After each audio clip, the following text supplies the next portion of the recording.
Assalamualaikum warahmatullahi wabarakatuh. Semangat pagi, halo adik-adik semuanya. Kali ini kita akan melanjutkan materi kita elektrostatika, yaitu tepatnya kita sudah sampai pada tutorial tentang gaya Coulomb oleh beberapa muatan. Nah, oke, jadi ini yang pertama kali ini kita akan bahas adalah gaya Coulomb yang A ya. Oke, yang A adalah gaya. Oke, Coulomb. Oke, beberapa muatan. Oke, beberapa muatan. Nah, oke ya. Gaya Coulomb beberapa muatan. Baik. Kalau pada pertemuan sebelumnya kita sudah sampaikan interaksi antara dua buah muatan, misalkan saya punya muatan positif dengan muatan negatif, itu akan mengalami gaya tarik, dan sebaliknya kalau muatan itu adalah sejenis gitu ya, maka dia akan mengalami gaya tolak. Nah, saat itu kita bahas untuk muatan yang dalam satu garis. Nah, muatan dalam bidang itu segaris gitu. Nah, sekarang bagaimana kalau muatannya lebih dari dua gitu ya? Muatannya lebih dari dua dan jenis muatannya sembarang lah gitu. Nah, saya ambil contoh seperti ini. Saya punya muatan yang pertama di sini ya. Oke.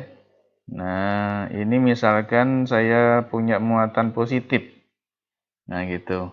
Kemudian di situ saya punya muatan negatif. Oke, saya beri warna yang beda ya. Oke, di situ ada muatan negatif. Nah, gitu. Kemudian satu lagi saya punya muatan positif aja. Oke, saya punya muatan positif di sini. Nah, kayak gitu. Nah, berarti ini ada tiga buah muatan ya. Kalau di sini saya beri nama Q1, nah gitu. Saya pakai Q besar nggak apa-apa ya. Q1, kemudian di situ ada Q2, kemudian di sana ada Q3. Nah, gitu ada Q3. Nah, di antara ini kan di beberapa muatan ini saling mempengaruhi tentunya ya. Kalau ini saya ambil garis misal gitu ya. Saya ambil garis, nah itu. Ini juga saya ambil garis. Kemudian yang ke sana juga ada garis. Nah, gitu. Nah, membentuk segitiga kan otomatis. Nah, nantinya pada beberapa persoalan bebas ya. Jadi soal bisa mungkin yang ditanyakan tentukan gaya Coulomb yang dialami oleh Q2 akibat Q1 dan Q3. Bisa jadi tentukan gaya Coulomb total yang dialami oleh Q1 ya, yang dialami oleh Q1 karena Q2 dan Q3 dan begitu seterusnya. Nggak ada masalah gitu. Yang penting konsepnya harus kita pahami gitu ya. Nah, untuk itu maka misalkan sekarang pertanyaannya adalah kita disuruh nyari ya berapa gaya Coulomb yang terjadi pada Q1 ini akibat Q2 dan Q3 itu.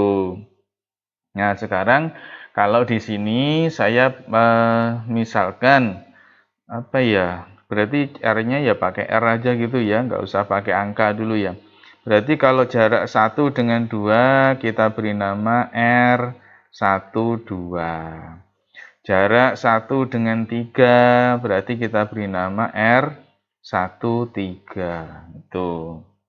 Loh, yang lain gimana? Ya biarkan aja, wong memang yang ditanya adalah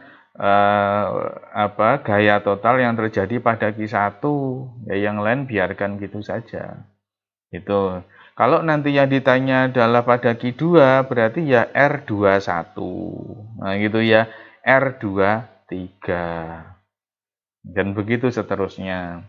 Nah, berarti untuk mencari gaya Coulomb pada muatan yang pertama akibat muatan yang kedua, berarti kita harus gambarkan dulu ya, kita gambar dulu bagaimana vektor gayanya. Ya, harus tahu kemana arahnya sehingga nanti gampang untuk mengerjakan. Oke, sekarang kalau ini positif ya, positif dengan negatif 1 dan 2. Mau enggak itu positif dengan negatif? Nah, mau kan? Nah, kalau mau dia menuju atau menjauhi gitu. Kalau mau kan menuju. Nah, arahnya ke sana. Oh, sorry. Oke, jelek ya. Oke. Nah, saya tulis ulang. Ini R1 3. Nah, ini arahnya ke atas ke sana. Nah, namanya apa? F berapa? F F1 2. Gaya pada muatan yang pertama akibat muatan yang kedua. Gitu. Atau coba saya pindah tempatnya saja biar nanti biarkan aja lah gitu aja ya. Nah, F12 gitu ya. F12 ini. Terus kemudian ini gaya tarik kan ya. Terus kemudian F13. Loh, ini sejenis. Kalau sejenis mau enggak gitu. Ya enggak mau. Kalau enggak mau lari kan. Nah, larinya kemana? Menjauhi kan tentunya. Nah, ke sana. Oke. Nah, kapalnya ke sana. Ini namanya F berapa? F13. Nah, gitu. Lah antara F12 dan 13 ini membentuk sudut tertentu. Nah, gitu ya. Kalau ini vektor ya. Ini kan vektor, otomatis kemana arah gaya yang sesungguhnya, berarti kita harus uraikan vektornya. Nanti kita cari resultannya kan gitu. Nah, ini kan ke sana. Loh, ke situ kan. Nah, ini ke atas. Nah, itu. Nah, inilah yang disebut sebagai resultan dari vektor gaya. Inilah sebenarnya F berapa? F1 itu F1 karena pengaruhnya yang ketiga dan pengaruhnya yang kedua. Nah, sudutnya jelas ini. Berapa sudutnya? 90 kan? Nah, sudutnya 90. Nah, kalau sudah seperti ini gampang. Kita tinggal nyari F ya, berapa? F1 2. Dan ini gimana? K kan gitu. Q1, nah gitu, Q1, Q2, itu ya, dibagi dengan R12 kuadrat, itu. Nah, berarti ini sudah jelas, ini F12. Terus kemudian F13, F13 sama dengan K Q1, hati-hati ini Q-nya Q3, sekarang dibagi dengan R13 di kuadrat. Nah, itu ini 12 yang ini, itu 13 yang itu. Nah, maka kita bisa nyari sekarang berapa resultan gayanya. Jadi R, gitu, R resultan atau F1 gitu, F1. Nah, masih ingat kan pelajaran pada materi kelas 10 sepertinya ya. Ada pelajaran vektor. Gimana cara mencari? Sama dengan gimana? Akar, gitu ya. Akar, gitu. Apa jadinya? F12 kuadrat ditambah F. Gitu, 13 kuadrat ditambah itu 2 kali F12 dikali F13 dikalikan dengan kosinus alfa. Nah, itu saya panjangkan dulu ya. Lah, alfanya berapa ini tadi sudutnya? Itu sudut di antara dua buah vektor gaya ini berapa? 90 kan? Nah, kalau 90 berarti gampang ini. Nah, gitu ya. Jadi alfanya sama dengan 90 derajat. Kalau demikian, maka cos 90 berapa? Cos 90 0 kan? Nah, gitu. Cos 90 itu 0. Itu. Nih. Ya, jadi Kalau ini 0, maka suku yang sebelah sini, ini, oke, sama dengan 0 kan? Sama dengan 0. Nah, berarti kita bisa nyari resultannya yang sama dengan akar, nah, gitu, akar F1, 2. Ya, ini kita kuadratkan, gitu ya. Nah, gitu. Ya, sama dengan K, agak banyak, nggak apa-apa ya, ini K, ada Q1, ada Q2 dibagi dengan R1, 2 dikuadrat, kita kuadratkan, gitu.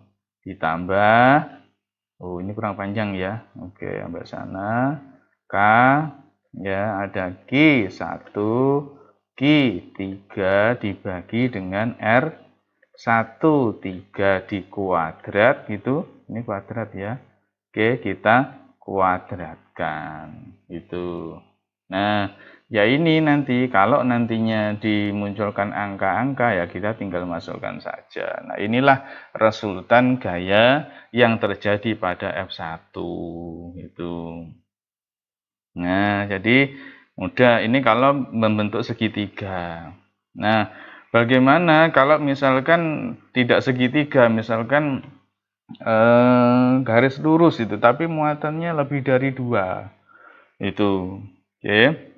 Kalau misalkan dia berada pada garis lurus itu, misalkan saya punya ini, pertanyaannya gini ya, yang biasanya sering menjadi pertanyaan itu, kalau ada 2 buah muatan positif misalkan, atau negatif boleh, atau terserahlah gitu ya.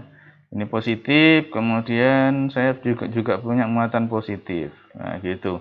Kalau ini kita beri nama Q1, kemudian di situ ada Q2 gitu ya, 1 dan 2. Muatan ini mempunyai jarak sebesar R. Nah, gitu. Jaraknya adalah R. Oke, jaraknya ini. Nah, ini adalah R. Nah, gitu. Pertanyaannya adalah di mana letak muatan ketiga gitu. Muatan ketiga agar tidak terpengaruh oleh gaya di antara keduanya ini gitu. Jadi kan ini gayanya gaya tolak kan? Ini kan tolak ya, tolak ke sana. Oh, itu ke sana. Namanya apa? Masih ingat ya? F1, 2. Nah, ini juga tolak ke sana. Ini namanya F. Ada panahnya ya, F2, 1. Nah, di mana letak muatan ketiga agar muatan itu tidak terpengaruh oleh gaya-gaya yang berada gaya-gaya oleh 2 buah muatan ini gitu. Nah, kuncinya 1. Nah, ya. Caranya gimana? Lah ini kalau misalkan muatan ketiga ada di sini, ya ketabrak sama ini ya. Oh, ini lari ke sana, ini mengganggu ini akhirnya. Kalau di sebelah sana juga mengganggu yang ini. Nah, yang paling aman yaitu di antaranya gitu. Ini paling aman ada di sini loh, di sini. Ini adalah letak muatan ketiga, ada Q3 ini. Nah, aman loh gitu ya, ini aman tuh. Ini adalah muatan yang ketiga. Nah, dengan demikian kalau untuk selanjutnya pertanyaannya berlanjut pada jarak berapa gitu ya, pada jarak berapa Q3 ini agar tidak merasakan gaya oleh muatan pertama dan tidak merasakan oleh gaya yang kedua, biar dia bebas gitu, tidak terpengaruh ini gitu. Nah, dia nantinya harus terletak ya. Nah, ini kuncinya, diperhatikan ya. Kuncinya adalah di dekat. Nah, di dekat muatan. Oke, muatan yang kecil. Nah, di dekat muatan yang kecil. Gitu. Di dekat muatan yang kecil. Nah, siapa yang kecil di antara ini? Ya, di situ nanti dia dekat biar tidak terkena pengaruh gaya gitu. Ya, kecil dan besar itu bukan karena ini tandanya positif dan negatif ya, karena angkanya gitu ya. Walaupun negatif tapi angkanya besar, ya dia besar gitu ya. Jadi ini nanti harus di dekat muatan yang lebih kecil gitu.